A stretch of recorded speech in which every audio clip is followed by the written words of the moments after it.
आइए समझते हैं कि एक न्यूरल नेटवर्क की बुनियादी बनावट कैसी होती है।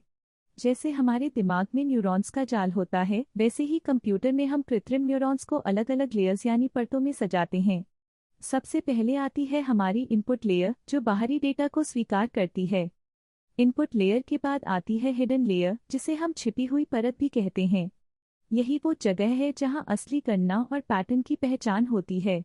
और अंत में हमें मिलता है आउटपुट लेयर पर अंतिम परिणाम। अब ये न्यूरॉन्स आपस में जुड़े होते हैं। इन कनेक्शनों को हम वेट्स यानी भार कहते हैं। हर कनेक्शन का अपना एक वेट होता है, जो यह तय करता है कि कौन सा इनपुट सिग्नल कितना मजबूत या महत्वपूर्ण है।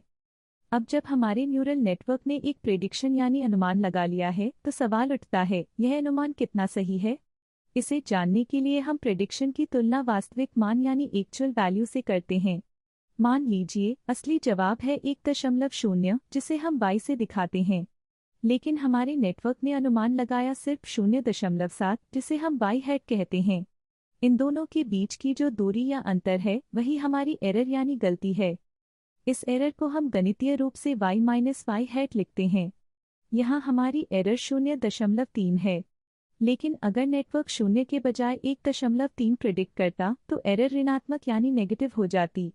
सभी गलतियों को सही ढंग से जोड़ने के लिए और बड़ी गलतियों को अधिक सजा देने के लिए हम इसका स्क्वायर यानी वर्ग कर देते हैं। इसे हम स्क्वायर एरर कहते हैं, जो इस अंतर का वर्ग होती है। अब जब हमें पता चल गया है कि हमारे नेटवर्क ने कितनी बड़ी गलती की है, तो समय है उस गलती को सुधारने का। इसे हम कहते हैं बैक प्रोपेगेशन। इसमें हम आउटपुट से शुरू करके पीछे की तरफ चलते हैं और हर एक न्यूरॉन के भार यानी वेट की जांच करते हैं कि उसने इस गलती में कितना योगदान दिया। इस सुधार को सही दिशा में करने के लिए हम ग्रेडियंट डिसेंट का उपयोग करते हैं। मान लीजिए आप एक पहाड़ी पर हैं और आपको सबसे निचली घाटी यानी न्यूनतम नुकसान तक पहुंचना है। ग्रेडियंट हमें ढलान की दिशा बताता है और हम हर कदम नीचे की ओर लेते हैं ताकि लॉस कम हो सके। गणितीय रूप से हम हर भार को उसके पुराने मान में से ढलान और लर्निंग रेट के गुणनफल को घटाकर अपडेट करते हैं। लर्निंग रेट यह तय करता है कि हमारे कदम कितने बड़े होंगे। इस तरह धीरे धीरे नेटवर्क सही उत्तर की ओर बढ़ने लगता है। अभी तक हमने देखा कि कैसे एक इनपुट आगे बढ़ता है, गलती मापी जाती है और फिर पीछे जाकर वेट्स को सुधारा जाता है। लेकिन यह केवल एक कदम था। असली जादू तब होता है जब हम इस पूरी प्रक्रिया को बार बार दोहराते हैं। इस हर एक पूरे चक्कर को हम इपॉक यानी ईपॉक कहते हैं। आइए देखते हैं कि कई चक्करों के बाद नेटवर्क के एरर के साथ क्या होता है। शुरुआत में जब नेटवर्क को कुछ नहीं पता होता, तो उसकी गलती बहुत ज्यादा होती है। लेकिन जैसे जैसे इपॉक्स की संख्या बढ़ती है, एरर तेजी से नीचे गिरने लगता है।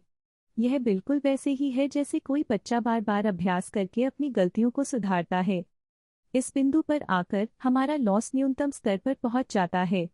अब अगर हम नेटवर्क को कोई नया इनपुट देंगे, तो यह बिना किसी हिचकिचाहट के बिल्कुल सही और सटीक उत्तर देगा। बधाई हो, आपका न्यूरल नेटवर्क अब पूरी तरह से प्रशिक्षित हो चुका है।